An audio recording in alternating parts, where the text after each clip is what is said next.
I was just trying to get comfortable. I can understand that. Not picking my butt. Lower than usual. Probably. I don't know. Whatever.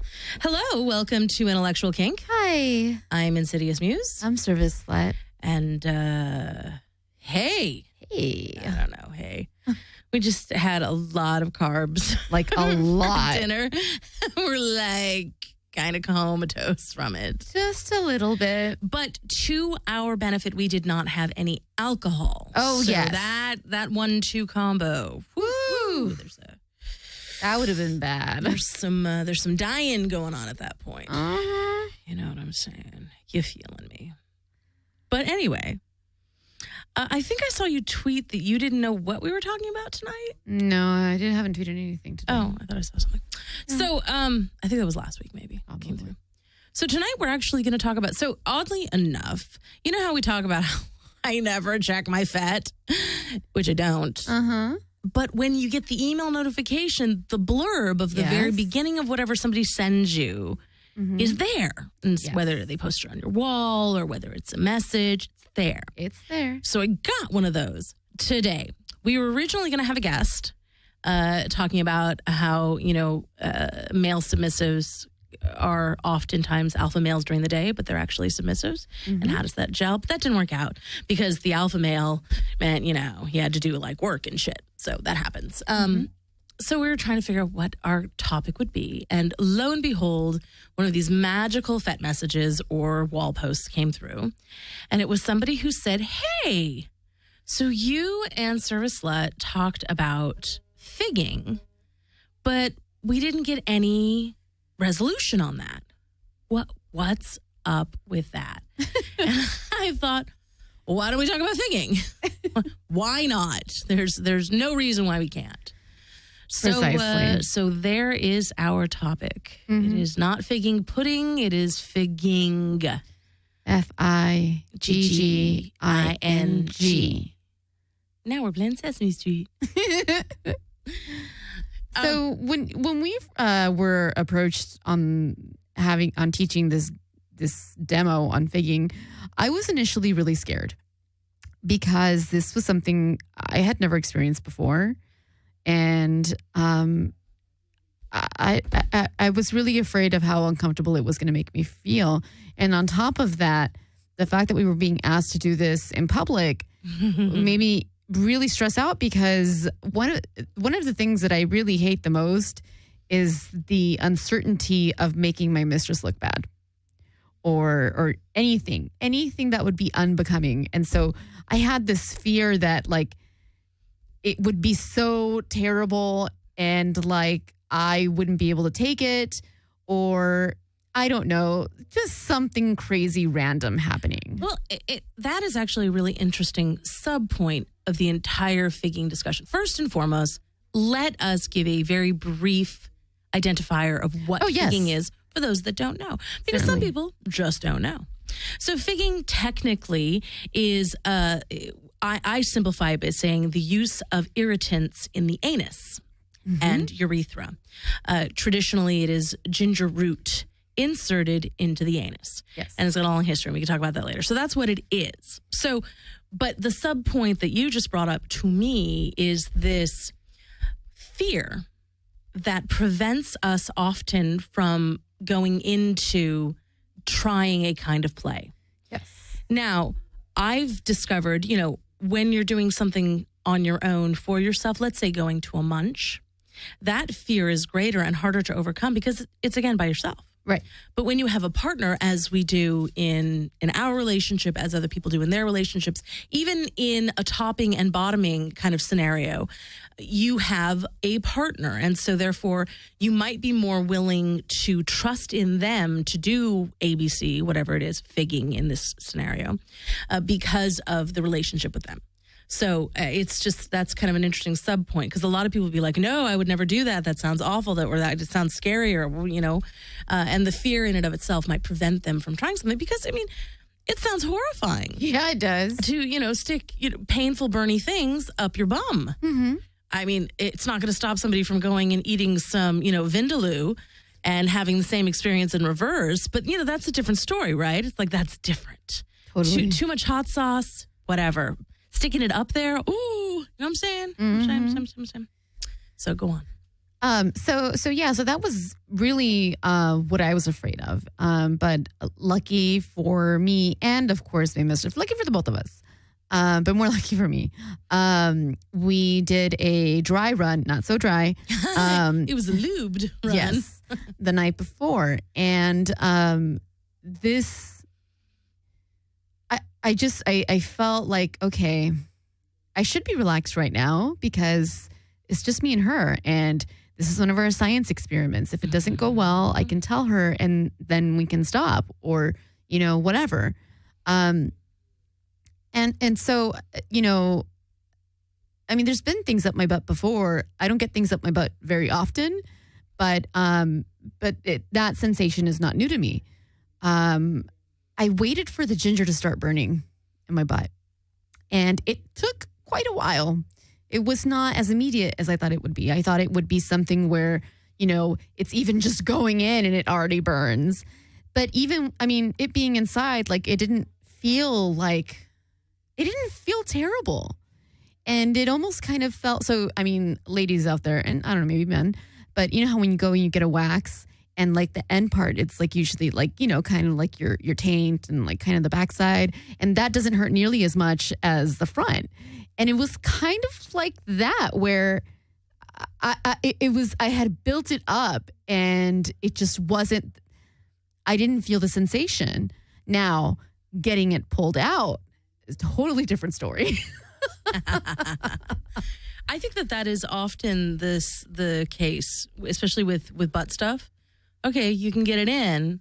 It's the getting out part that's a little, especially when you're dealing with like butt plugs because of that ridge that is in there. So, yes, I think the anus is designed to hold things in. It's what it's designed to do.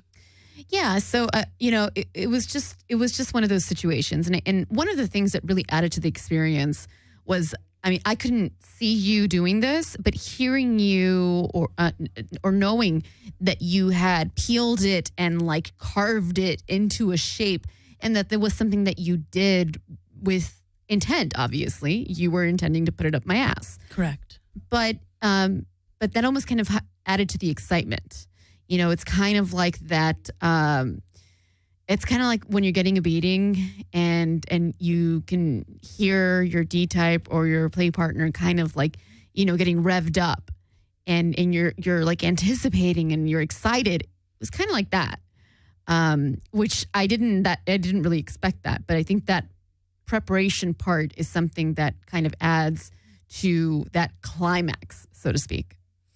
Do you think that is because you are the center of the attention at that point? Is that a contributing factor, or is it just the energy? What do you think that is about? I think that's about the energy. I think that we both intended on having fun, no matter what, whether it was during our dry run or during the demo. We both intended on having fun. It was definitely, because that's what we do, right? But it wasn't like that interrogation scene in French. It wasn't something. I had fun. Yeah, well, okay. But it wasn't something where, we were both going into it in a very solemn way. And, it was just, there was a lot of communication, probably even a lot more communication than there usually is during our play scenes.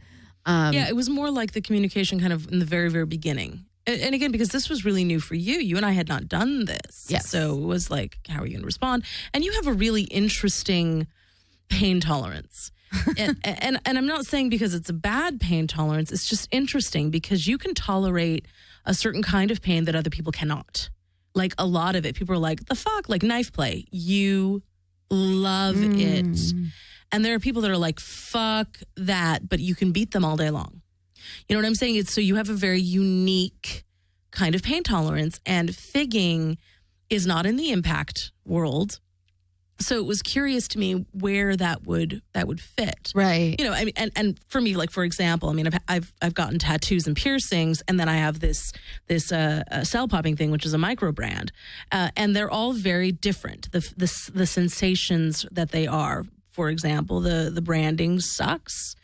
It's like being burned by bacon grease a lot, and I did not like it. There was no, it was like, just get this fucking over with, and the healing, all of it all sucked. A tattoo, once the endorphins kick in, you're like, whatever, go ahead, ink me all day long, no big deal. And getting pierced, it's like, it's kind of over quick, and it's an okay pain. Does that make sense? So it's about the type of pain a person is good with. So for you, I was not certain what this pain would do for you, whether you would run screaming and cry, which happens. Yeah. Or you would enjoy it. Well, and I think that one of the things that really honestly helped was, really presenting my ass, and being there emotionally, almost kind of keeping like one toe out the door. So that way I could be responsive to you and tell you, okay, this feels like that. This doesn't feel, whatever. But being in that moment really, really helped. And I so also shaved you before. Yes. And that which makes a difference. Yes. And that made a huge difference. That really set the tone. It really set the tone for our dry run. I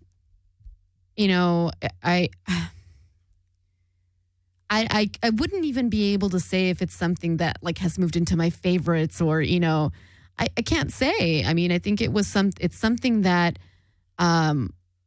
I don't know, maybe for us, because we just did it in the dry run and then we did it in the demo, it's hard to put it in the context of like our regular play activities. Yeah, for me, I would have figging be a component of a scene. I wouldn't have an entire figging scene. No. It would be too short. Yeah.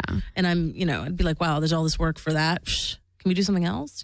So right. Yes. Exactly. Like, it would tape the ginger to your ass and then do something else. I mean, like in your ass, saran wrap around you, keep it in there. I would do something like that. So look forward to that. Okay. I think it's, and I think it's one of those things that really borders on pain and like, actual sensation, who hasn't been like, touched with like a bunny flogger or, tickled or whatever. And I think it kind of dances on that boundary between any kind of play that produces pain and something that's more of a sensation.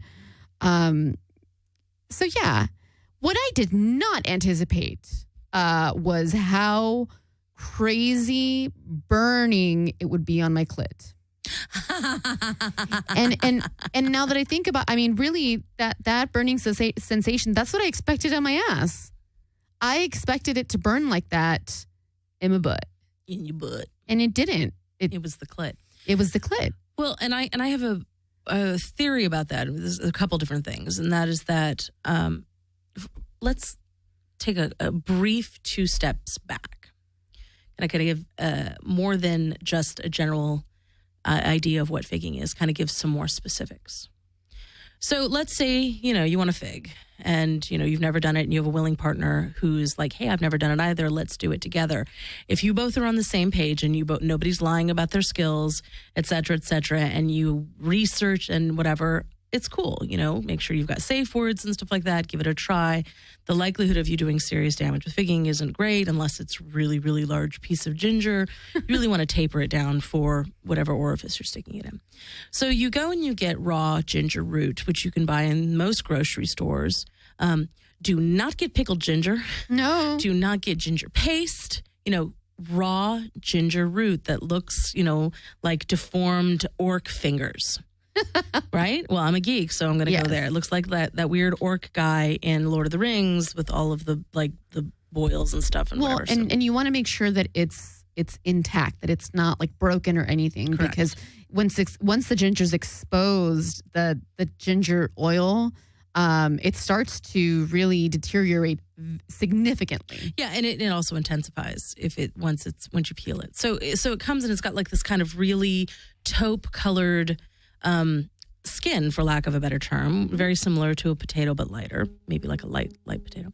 And then what you're going to want to do is when you choose your ginger, you're going to want to choose a size that is something that would be not painfully to fit in someone's butt, in their anus, in their ass, whatever you want to call it.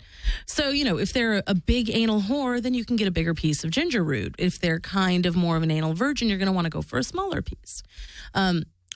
It's not terribly expensive, ginger in and of itself. So buy a bunch of it. Mm-hmm. And then if you're so feeling exciting, you can do like ginger chicken the next day. Not the stuff that's been used in the butts, but like the extra stuff that you decided you're not going to use. Right. And we had extra ginger. I happen to hate ginger, so that has not actually been used in any cooking. But a friend of ours actually took some ginger for some ginger sesame dressing he makes. Whatever. Anyway. So what you're going to want to do is you're going to examine it, and the ginger root has like little knots on it, like little nubs, just like a tree branch does. Mm-hmm. And let's say, you want to smooth it out. So you want to cut off these little knots.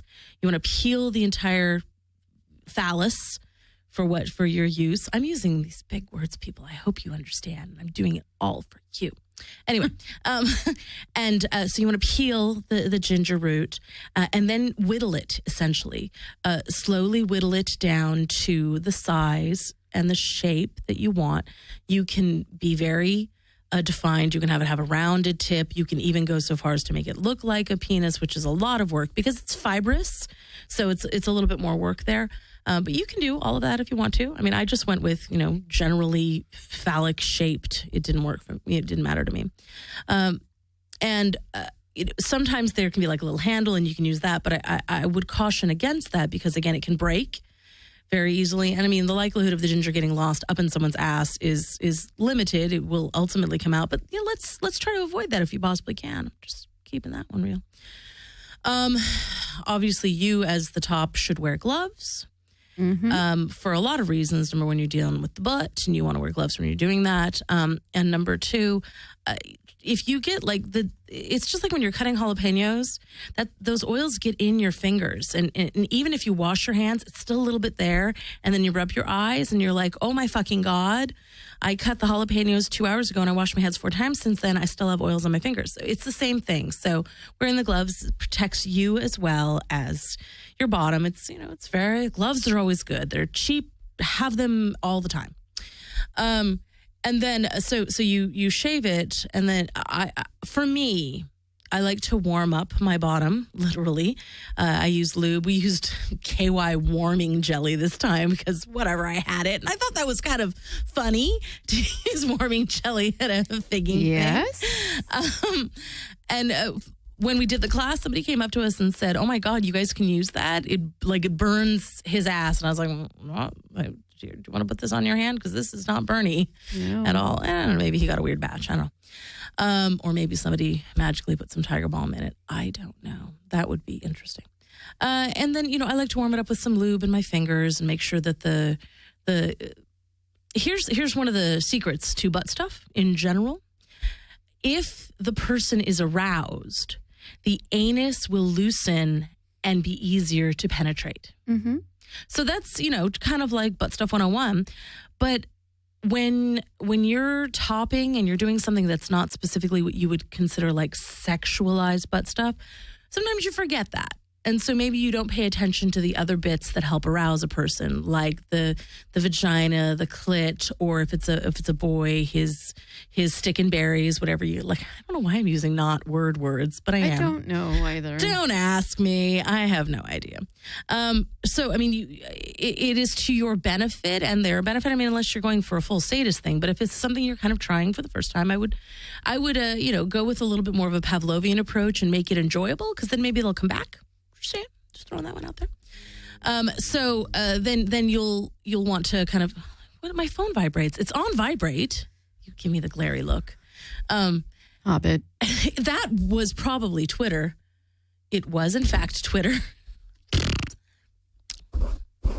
Anyway, so then once you've gotten them warmed up, for Nancy, again, because I don't always have something in her butt. It's just, she doesn't walk around with butt plugs in all the time.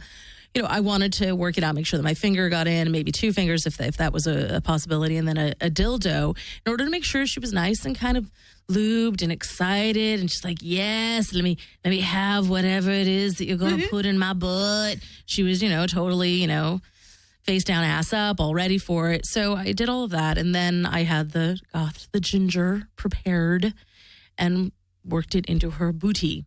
And it was one of those, doing it was like, whatever. She just had a dildo in that was a little bit larger than this ginger. It's not a problem getting it inserted. It's not as smooth as a dildo, obviously. So those are going to be factors. You obviously want to make sure that there's no fissures or cracks or tears in the person's anus. You want to inspect. That would suck. Yeah, it would suck. I mean, it really exposes yourself to a lot of things. Not just pain, but I mean, you could then expose yourself to other infections and blah, blah, blah. Just let's make sure that you have a nice, pretty clean hole, just in general. So, then working the ginger in, and then at that point, you can just hold the ginger in there, or you can kind of fuck the ass with the ginger. These are all possibilities.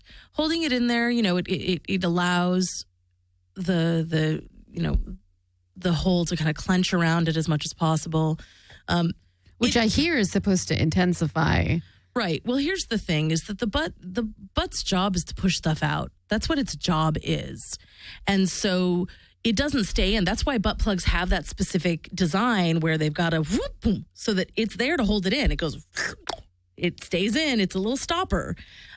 Unless you carve in a stopper into your ginger, which I quite frankly would discourage, because again, then you have that lack of integrity if there's a thin part for a handle, and it can break off very easily. Ginger it'll break in, like celery. It's pretty easy. So I would discourage that. So unless you have some means with which to hold the ginger in while you're doing other things, you're going to have to kind of focus on that, which is why I said, duct tape or saran wrap or whatever, it'll hold it in. But if you're holding it in, or you have some magical method for holding it in, or underwear or whatever it is, even underwear won't work, then you could do other things. Like you can spank, you can do some other kind of play in addition. And a lot of times when people are experiencing impact, they clench for whatever reason, which of course will clench then the ginger that is inserted into their anus, which is beautiful. So these are, some of those gingery ideas. Mm-hmm. So, we did that, and then you could take like an actual cutout of one of the larger chunks of ginger, and then for that, because you're getting the center part, you don't necessarily have to peel it, but I did anyway, and then cut out like a little groove, just a little teeny tiny groove in it, and then you place that under the outer labia, but over the clit, and then kind of have the mound hold that ginger in place on the clitoris. And it just stays there, and it'll hold in. The vagina is magical; it holds things like that. Man. And that I think was more intense for two different reasons. Number one, because it was the actual center of the ginger root, and number two, because it was held there for a long time, and it's as opposed to being moved or having less of that. It was like my body's own version of Rosemary's Baby or something. Oh, have you ever seen Rosemary's Baby? No, not Rosemary's Baby. Rosemary's Choice or something like that. Sophie's Choice? Sophie's Choice. I don't know why I had Rosemary on my mind. Sophie's Choice. It was my body's very own Sophie's Choice, because on one hand, shit fucking burned and it was really fucking uncomfortable, and on the other hand, I was getting really aroused. But see, that's really fantastic. What about it was arousing? I can't tell. I mean, the pain was, I don't get aroused by pain. Some pain, yes, like the knife. But it was hard to tell. I don't know what component of it was. I don't know if it was the component of, holy shit, she's getting me hot, she's not even touching me, or what. Magic. I don't know. But it was just very.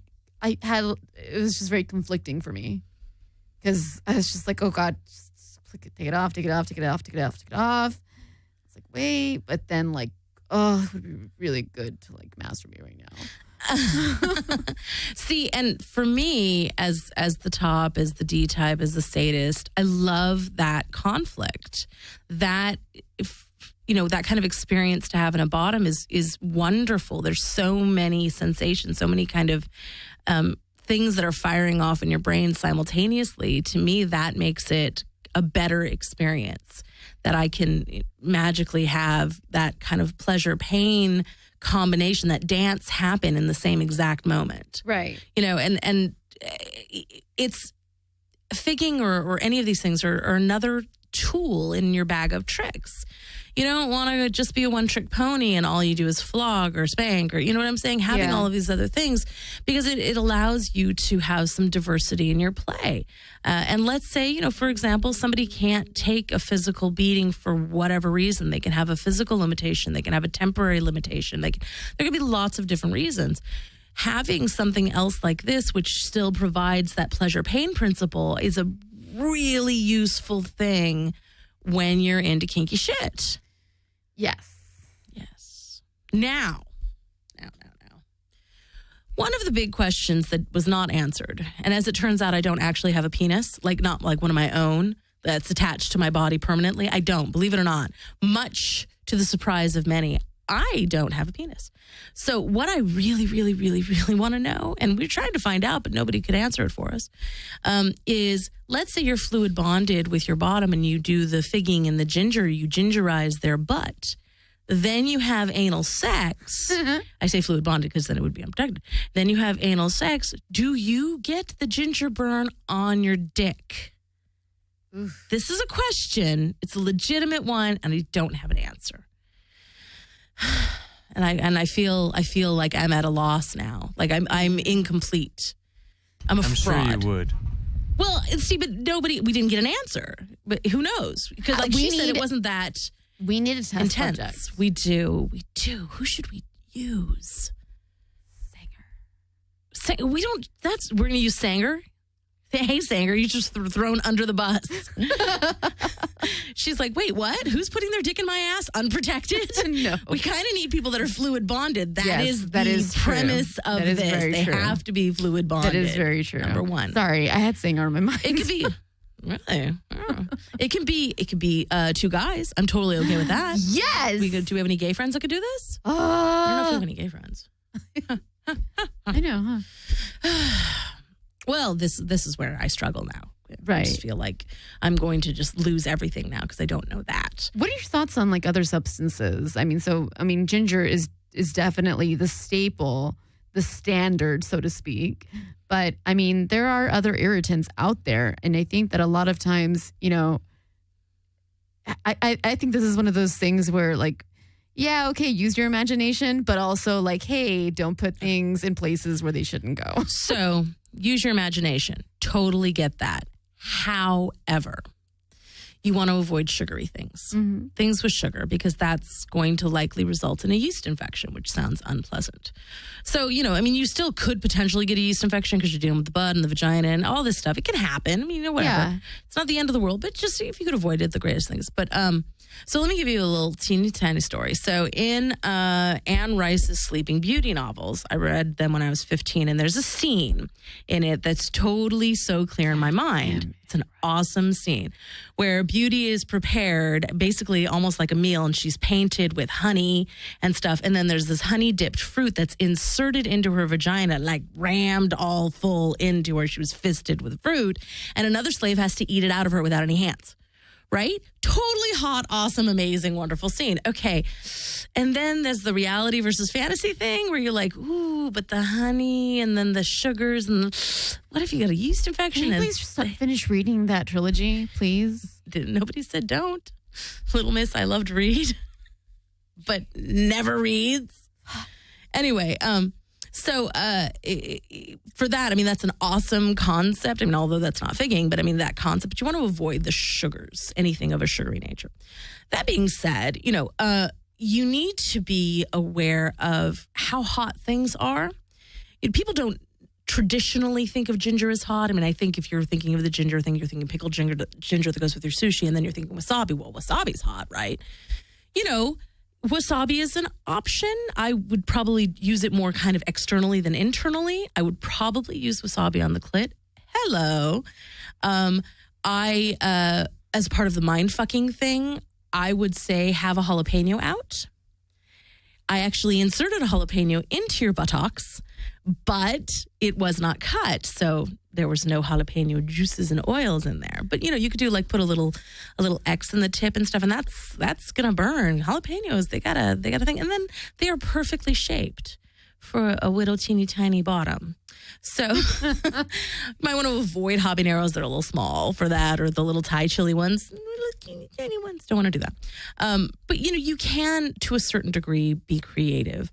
I had available to use Tiger Balm, because Tiger Balm also is a lot of natural ingredients and essential oils. I also had tea tree oil and eucalyptus oil. Mm-hmm. And so the tea tree oil, if you've never used it, is it's a natural astringent, and it's fresh.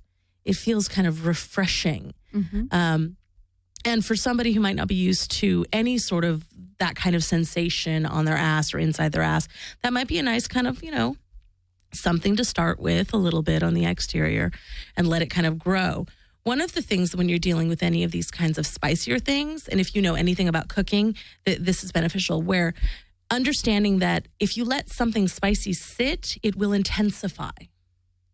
So, for example, you didn't think the ginger was that big of a deal. Well, then I shave it and get it ready and put it in a plastic bag and put it in the fridge overnight. The next day, it's going to be a lot spicier in your butt. So if you're doing that, don't prepare like 3 hours in advance and then have the person scream and hate it. I mean, for us, I shaved it right there while you were bent over because I wanted it to be fresh, and this is how it is. Also, you want the bottom to look at it and feel safe and comfortable. Yes, this is what they're doing, and they're following all of the proper protocols and safety procedures and blah, blah, blah, blah, blah. So you can be creative. I just would avoid the sugary side. You also need to have kind of like an emergency kit available to because let's say you eat something really, really spicy. Oh. Really, well, you have a sissy lala mouth, but let's say anybody like me who likes actually spicy food, you eat something really spicy, and that burn doesn't go away when you stop eating it. It doesn't. You have to have methods, things in order to be able to try and alleviate that burn, that pain. Mm-hmm. Baby wipes are always good to have on. You should always have baby wipes actually in your bag anyway, because they're magical. And then we discovered eucalyptus oil is kind of soothing. It helps kind of take the burn away. Yes. And that's, if you're in that situation where you want to remove the burn and, somebody's yellowed or colored or pineapples or whatever it is they're going to say, you want to have something there to be able to take care of it. There's nothing worse than, oh my God, hold on. Let me find something. And then you rummage through your bedroom, your linen closet, your dirty hamper, whatever, to try and find something to take care of it. Have that shit at the ready to really take care of it. Wow. No. No. Also, since I said the word shit, you're doing butt stuff, it's okay to prepare with an enema. They are okay. We have a friend of ours that actually enemizes almost daily, and really, and has wonderful things to say. And there are people that are celebrities that are addicted to colonics. Well, that's an enema. It's a fancy enema, but it's an enema, and it actually is very good for you in doses. I mean, you can actually at some point do damage if you do it too much, but if you do it in, selectively and whatever, you enemize, and it's it'll keep you from getting drunk. I mean, there's a lot of things because it flushes that shit out. It's all gone. So, but before you participate in figging or any sort of anal play, I would encourage an enema. And some people I don't know if they're weird about it or they're uncomfortable, they don't understand it. You can just go get the little 2-pack of enemas from the grocery store. Mm-hmm. It is what it is. Or like I've got it looks like a red hot water bottle, and it's got like an attachment, and it's got both a douche nozzle, a literal douche nozzle, and then an enema nozzle, and you can enemize like that. And so you can put anything in the bag. I mean, obviously it has to be cleaned, and so you want to limit it. Don't use like really, really cold water. That's not good for your body. Oh, you have to try and understand that you're dealing with human bodies. So, don't like animize with a bottle of vodka. You could actually die from alcohol poisoning in that. Your body does absorb whatever you're sticking up in your butt. So you want to take that into consideration. And that is also, you have to take that into consideration also when you're dealing with somebody having allergies or sensitivities. Let's say, I don't like eucalyptus oil, but I like lavender oil. Well, some people are allergic to lavender, so you need to take that into consideration. So it's okay. Just enemize. Hey, feel free. Have enemas all the time. Well, and for some people that are into humiliation, being sent to the store to go buy an enema can just enhance the experience altogether, especially when you go and you buy more than the enema and you get something like, I don't know, Monistat, or, it just adds to it. Yes, grocery trips are always fun when you have a humiliation whore as a submissive. You can always add something to it. You just never know. No, you never know. It reminds me of some of the hazing trips when I was in a sorority. We had lists of things that we had to go get at the grocery store, and they were all like awful things. Like this is back when they had today contraceptive sponges, condoms, and cotton balls and marshmallows, and like all these weird things. And I'm like, whatever. We were high. What do we care? We really were high. We're like, can we get the munchies too while we're here? Is that okay? College. Right. College. But anyway. What do you think about horseradish? I've not used it. I think that it could be good. It could also be disastrous. So, sometimes you have horseradish and you're like, whew, I just put a teaspoon in and God damn, this cocktail sauce is spicy. And then sometimes you're like, I've put an entire jar in and there's no spice. So, and I think that has to do with the age of it, of the fresh. I'm a little hesitant when you have to buy things in jars. I'm a bigger fan of something that is grown and plucked. Right. If so that's my thing. And I wouldn't even know where to buy a horseradish, like a legitimate raw horseradish. Can you buy those? I don't know. I've never bought them. It's always prepared horseradish, or it doesn't say prepared, but it's in a little jar. Yeah. By the ketchup and stuff. So for me, I would say I would be resistant to inserting that. Again, you can be a little bit more flexible with things on the exterior than on the interior, if that makes sense, because, it's, again, for external use only. So, that I would look at it in that way for me personally. But I tend to err on the side of caution more than maybe I should. But it's about safety. Right. Safety, kids. It's okay to be safe. You don't like you don't like anything spicy. Nope. But you like it in your butt. Yeah. I have some more ginger. No. At home. No? Well, yes. But, Oh, my God. What? I have an idea. For what?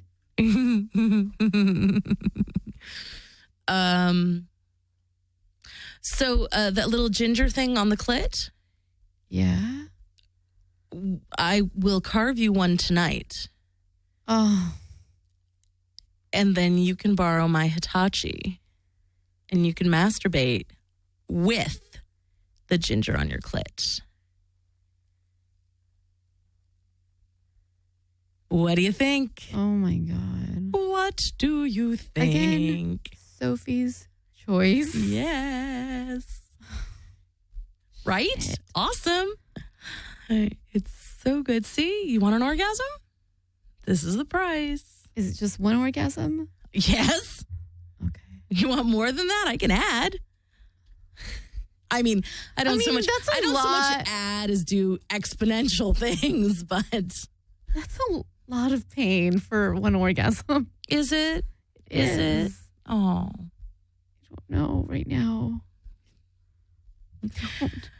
So basically, kids at home, the idea is that, you don't have to be limited. Again, you can have, like I said, the ginger on someone's clit, or you can do slivers of ginger and put it on someone's cock and a condom over top.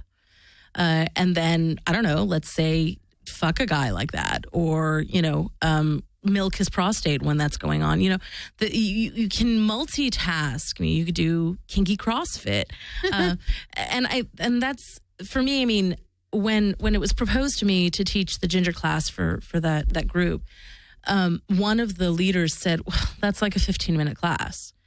And I thought, well, yeah, if you're going to limit yourself to just carving a piece of ginger and sticking it in someone's butt, you're right. That is a 15-minute class. But it can be so much more. I mean, if you look at it in a different way, like you can enhance whatever it is you're doing by this additional sensation, then it makes the entire play something different. Well, and honestly, I think that with something that produces such an intense reaction, you want to make sure that you know everything, any kind of like safety shit. Yeah. Beforehand. Because again, to reiterate your point, the last thing you want to do is have like a disaster on your hands and you're fucking scrambling to fix it. Because even when you eat something spicy and you, I don't know, take a drink of milk to like mild it out, it still takes some time. It sure does. And I mean, that's your mouth. I mean, we're all pretty like, desensitized to sensations like that in the mouth. But I mean, when you're talking about your ass or your clit, I mean, that's like, whoa, panic, and not at the disco. Not at the disco. It's not okay. I can't fucking, that's like a fucking hipster thing to say. God damn it, this is why we can't have nice things. No, and you're right. It's preparation and stuff. Obviously, shit's going to happen. It's just, that's reality. And so just be prepared for when shit happens. I think for me, and this is just my general philosophy, I think that expanding what a singular type of play can be makes you a better BDSMer. Yes. And we've often talked about, like, more recently rather, we've talked about pushing ourselves and like kind of, getting outside of our kinky little rectangle or trapezoid, what have you. Rhombus.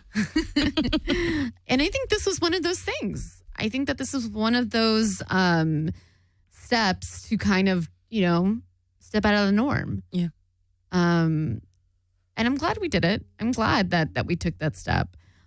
Again, have not decided if it is in my no-go or what. You've decided. It's conflicting. You've decided. Very conflicting. Yeah, I know. So one orgasm? One. What would I need to do to make it two?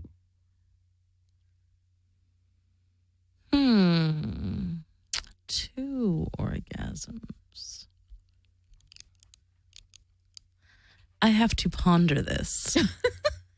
Because now my brain has to think, oh, well, maybe we do something.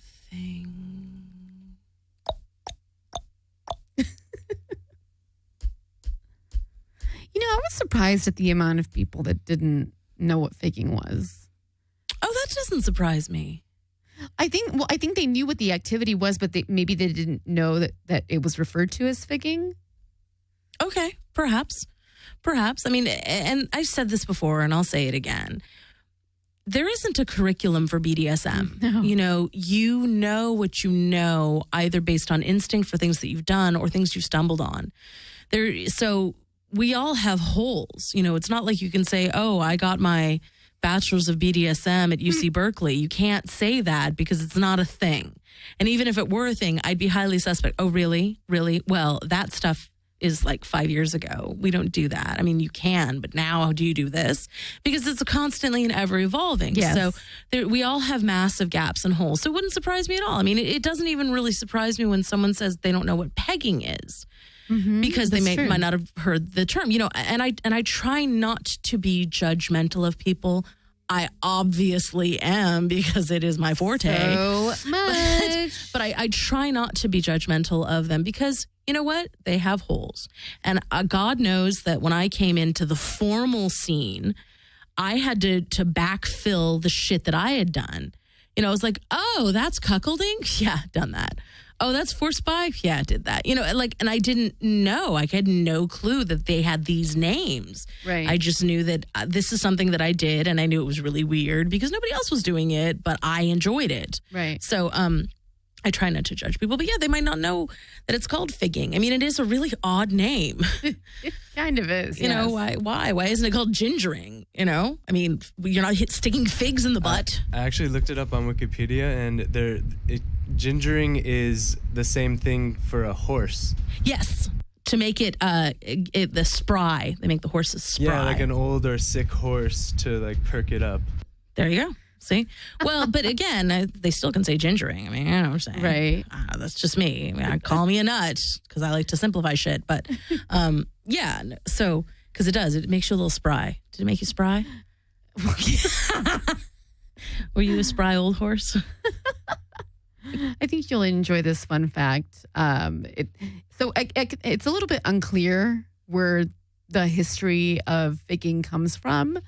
Slaves, right? Well, one of the theories is that this was developed during Victorian times as a way to discipline wayward women. So you stick stuff up their butt? Apparently. And then beat them. Wow. And that's what people come and hang out and do on the weekends here in LA. They were so ahead of the times. Well, yes, a lot of puritanical societies in their own way were very ahead of their times. If the women could only have allowed themselves to truly enjoy it instead of be shamed. Although if it was you, God, could you imagine? You'd secretly be so excited. Why am I so excited about this? This is so wrong. I'm such a bad person. You would go into the nunnery. guilt. You would totally go into the nunnery for that shit. Hell yeah, I would. You'd be like, I'm a horrible person. Forgive me, Father, for I have dirty thoughts. I would like to clean the floor with my tongue. The fuck? What? I don't know. I've never, no, that's not true. I actually have confessed once. Really? I was in Notre Dame. It seemed the thing to do. Really? Yeah. Really? I swear. They have priests there. I know. Confess. Yeah, I know. Yeah, totally. Surprised your ass didn't burn up. Totally. I might not have been totally honest in my confession. I might have started with saying I'm Catholic. Oh, wow. It's totally okay Wow. because I'm an atheist, so it all doesn't matter. It's totally okay. Just remember that. Anyway, that's not what we're talking about. No. That's another time. I would actually like to do more figging and see if we can push the limits of how long you can. Like I said, stick it in there and saran wrap you up. Maybe stick it in there, saran wrap you up, and do some puppy play. Maybe saran wrap underwear. I like this plan. This is working out for me. I like this idea. Can you imagine? No, I can't. You can't? Actually. Come on. It'd be so awesome. Be a little puppy with ginger in your bottom. Come on. No? I can't. I'm what? Your brain isn't even there. You're focusing on how do you get 2 orgasms. Right You're being now, fucking greedy as shit. look, I can't remember the last time I had an orgasm. Oh, who's that on? I've been doing surface. Have you asked for anything? Well, no, I haven't. So who's that on? That's me. Thank you. That's you.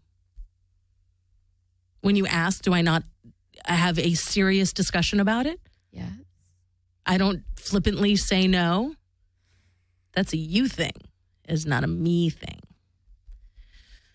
So, ha. Ha, ha, ha, ha, ha. I don't know.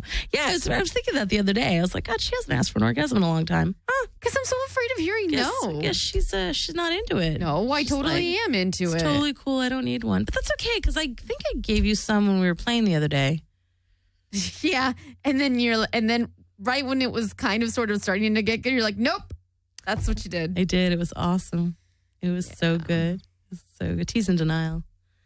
It's a total thing. Ooh. I might give you 2 if you edge for a certain amount of time beforehand. Fuck, really? Yes.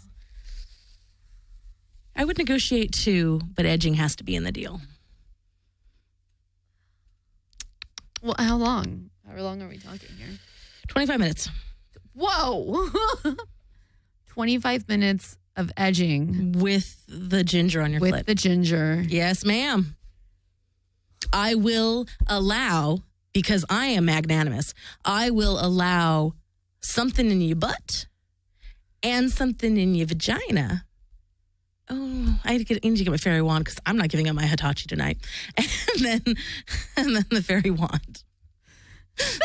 Hey, I'm not stupid. Wait, hold on. I want to make sure I heard you clearly. Something in my ass, something in my pussy, and the ginger on my clit. Yes, ma'am. And the wand. Yes. Wow, that's a lot. It is, see? For edging. 25 minutes. Done. All right. 2. No more. Full report. Full report. I'm going to explode. You are going to explode. You are. I'm glad you're 2 floors away. And I don't have to hear it. I'm glad. I don't have to be quiet. Right? One time I was like, really? God, you're so loud. I'm trying to sleep. And This was when we were still sleeping in the same bed. Before I kicked you out. Get out of my bed. Remember those days? Those days? I didn't sleep so well. Because somebody was in my bed. Well, you can come and sleep downstairs with me. It's a much larger bed. It is a really big bed. Yeah. And it's really comfortable. Exactly. We can sleep in the same bed and won't even be touching. No, it's not going to happen. I like my bed. I love my bed. You just finished saying that bed was comfortable. It is. It's totally comfortable. I don't like sleeping with other people. Like at all.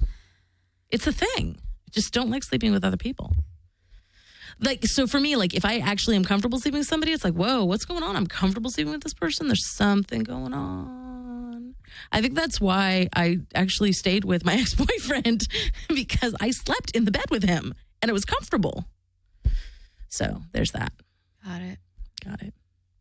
Anyway, I think we lost figging like eons ago. Yeah. Anyway, so let's get back to the figging. Are there any bottoming tips you would like to give the fair listeners in our last minute? I think cleaning yourself. Make sure you're clean. Yes. You should do that anyways. But I think it helps just kind of to be a clean slate, so to speak, for whatever irritant is going to go anywhere. Obviously, of course, the enema, you want to do that. That's not something that I do every single time something goes up my ass, because I can't always predict when something will go up my ass. It's true. Because I can't predict either. Right. But I literally fly by the seat of my pants all the time. But, I think as, part of his, like a common courtesy, if you know it's going to happen. If you know you're going to be bent over someone and things might go in your butt, maybe you should hose it out. Well, yeah, poop is kind of a turnoff for some people. It totally is. I have stories, but we don't have time for them. For some people, it's a turnoff, and I think being extra communicative. Yes. Just really, because for me, it's really hard for me to color out. Mega hard. I think it's hard for most submissives. But, I think with something like this, like, you want to really be aware of, okay, is that mild? Is that like mega hot? Is that unbearable? What is it? Because as much as I want to take shit for you, anything, a beating or anything, as much as I want to do that, unbearable is unbearable, and I can't really change that. True. So, I'm really just fucking myself over more by sitting there, or rather being bent over there, and just kind of gritting my teeth and bearing it. You won't know. You probably won't even give a fuck. And even if I did say, hey, this is unbearable, then that puts it then on you, where you say, okay, we're going to stop now. We're going to take it easy, or tough shit. Oh, FYI, I usually know. Right. Exactly. Body language. We've had this discussion. Right. But that's, you and I, because we have like that kind of relationship. Sure. But I think in any case, you want to make sure that you do have that open line of communication, whether it's using your words or some gesture or whatever. Yes, absolutely. Because it's a really intense sensation. I'll take your word for it. Having not experienced it, I don't know. Oh my God, we're out of time. Wow, look at that. That was fast. Gosh, I'm Insidious Muse. And I'm Service Slut. And yeah, bye. Next week we'll have a guest. We will, honest, promise.